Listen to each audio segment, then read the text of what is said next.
Good morning, children. Saira. So, your unit test is done now. So, now we have to prepare for our semester exam.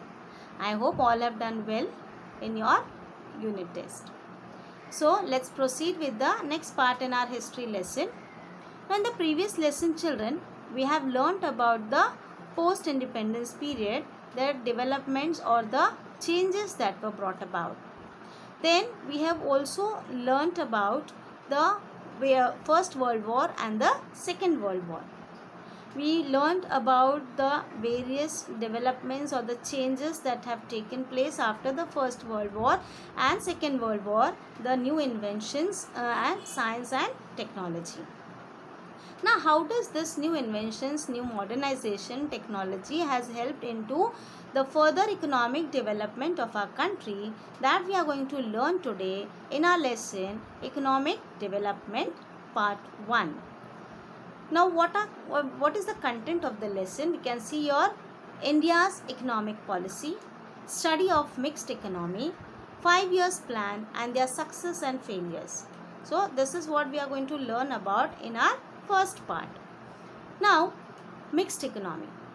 You are already aware about the three different types of economy. You have learned about this in your geography. So, we have three types of economy, that is the capitalist economy, socialist economy and the mixed economy. After independence, Prime Minister of India, Pandit Jawaharlal Nehru, adopted mixed economy to achieve economic development. In a capitalist system, the means of productions are privately owned, while in a socialist system, the means of production are owned by state. So, we can see that after independence, the Prime Minister Pandit Jawaharlal Nehru, he adopted mixed economy. For what? In order to achieve economic development. When we talk about the capitalist system, we find that whatever means of productions, they are privately owned with they are owned privately by the mill owner, the industries or the factory owners, right? Whereas in a socialist system, we find that the means of productions are owned by the state, as it is for the benefit of the people in the state, right? And what about mixed economy?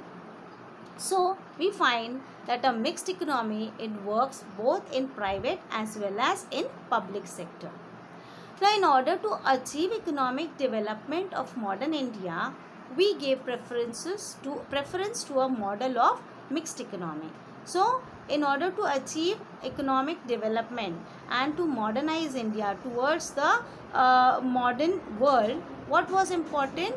That the Prime Minister, he adopted the model of mixed economy. Now, this model of mixed economy is divided into three parts. Which are they? The public sector, private sector and the joint sector. So, let's study each of this in detail. Public sector. Now, we find that the industries in this sector are completely under the control and management of the government. For example, production of defense equipment. So, we find that the industries in the public sector, they are completely controlled by the government. Like, we have the production of defense equipment. What about private sector? The industries in these sectors are owned by the private industrialists. So, the factory owners or the industrialists, they are the industries are owned by these private industrialists or the factory owners. Now, though it is owned by the factory owners, the government also supervises and controls them. For example, consumer goods. So, it is not that the factory owners will produce any goods and they can just sell it in market in any how. But the government has certain rules and regulations for them, for the quality of the product, for the price of the product, whatever consumer goods they are producing. So, accordingly, it is supervised by the government, right? Then we have the joint sector. In this sector, some industries are owned by private industrialists, while some are run under government management. So, we will find that in joint sector, same as in the mixed economy, we find that some are run under the government management, whereas some are owned by the private industrialists.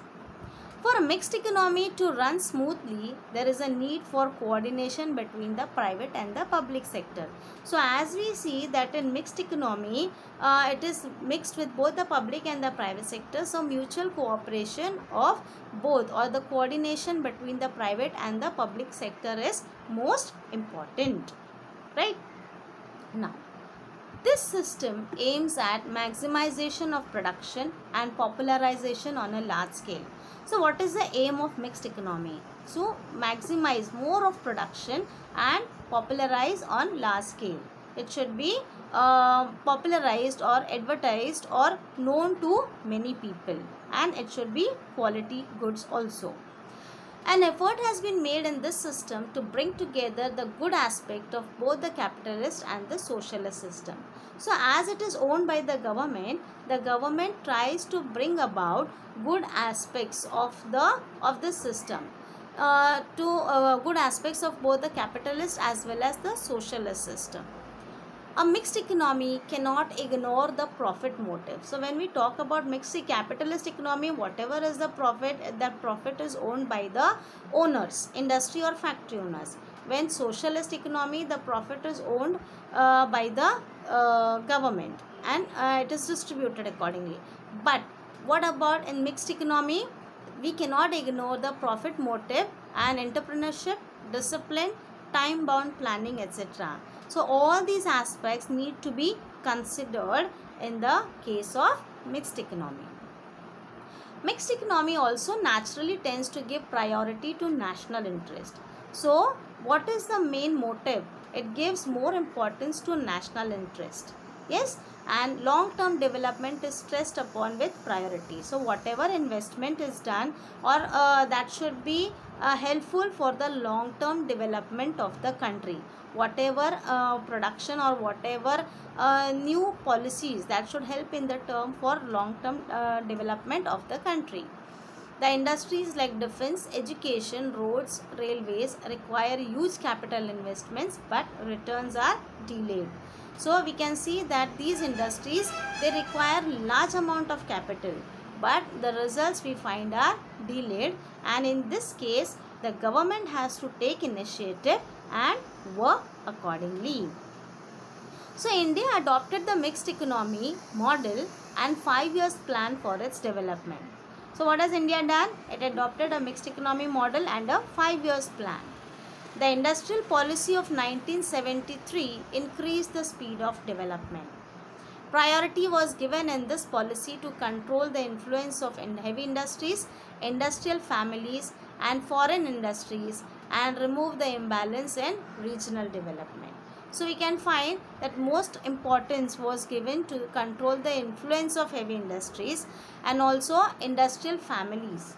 So as a result, foreign industries and remove the imbalance. So there should not be any kind of imbalance or between the regional development of the country. So accordingly, the policy has to control the heavy industries and the industrial families and also the foreign industries investing into the Indian goods.